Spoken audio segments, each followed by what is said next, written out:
Bonjour à tous, je suis ravie vraiment de vous retrouver pour une deuxième capsule avec la thématique « J'ose l'amour ». Et pour moi, c'est vraiment un thème qui m'interpelle profondément puisque ça a été mon éveil, mon chemin, en fait, l'amorce de ma renaissance. Moi, je dis j'ai reçu l'amour en héritage de ma mère lors de son décès. Alors, ça a été la mise en conscience du conflit inconscient qui m'habitait, en fait. Conflit conscient avec ma mère, mais conflit inconscient avec moi-même. Alors, vous comprendrez que c'était pour moi un chemin d'ouverture au niveau du cœur. Donc, de mise en conscience aussi de la dureté, de la rigidité avec laquelle j'étais aux prises. En fait, il faut dire que j'étais sous l'emprise de mon ego. Donc, je ne voyais pas nécessairement mon jeu, je ne voyais pas nécessairement la guerrière en moi, à quel point elle était active et à quel point mon cœur était fermé. Beaucoup de portes de mon cœur étaient fermées à des personnes ou à des situations. Alors, je pense que pour moi, le défi, c'est ça. J'ose l'amour, c'est d'oser le mettre en conscience de ce qui est là, de ce qui est fermé en nous lorsqu'on est en position de guerrier, de guerrière et que, puis encore là, c'est sans culpabilité parce que souvent on a des blessures à l'âme, on a des blessures, qu'on a des histoires de vie, des tranches de nos histoires de vie qui s'interconnectent avec les autres. Souvent, il y a le miroir des relations qui vient interférer avec tout ça et on entre en conflit, on entre en résistance et on ne comprend pas trop même pourquoi des fois les patterns se répètent, des patterns souffrants dans notre vie. Alors pour moi, j'ose l'amour, c'est ça.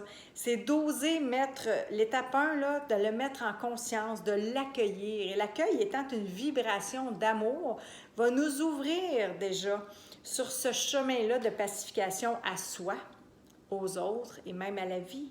Puisque souvent, quand on est en résistance, qu'on est fermé et qu'on est plutôt dans le désamour, bien, c'est un peu à tout ça que l'on se ferme.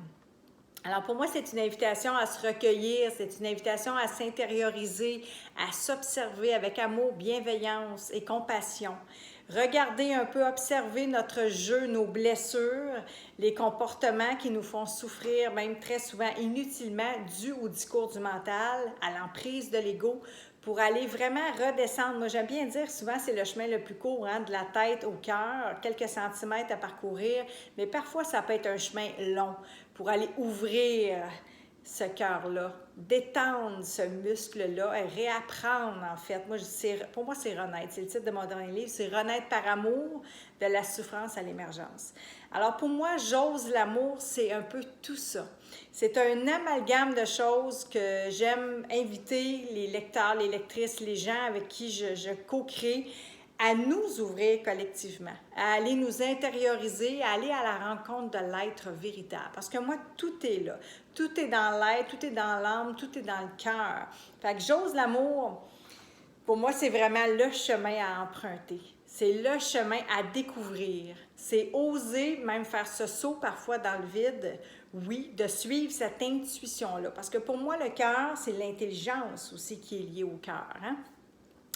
On est habitué davantage de faire affaire, c'est-à-dire de nous fier, de se fier à notre intelligence rationnelle et à prendre des décisions par rapport à tout ça. Tandis que quand on va plus au niveau du cœur, on est davantage dans l'intuition, dans le ressenti. Puis on va connecter aussi même avec le corps. On passe par le corps aussi pour ressentir les vibrations, les feelings, comme on dit des fois, je le sens ou je le sens pas.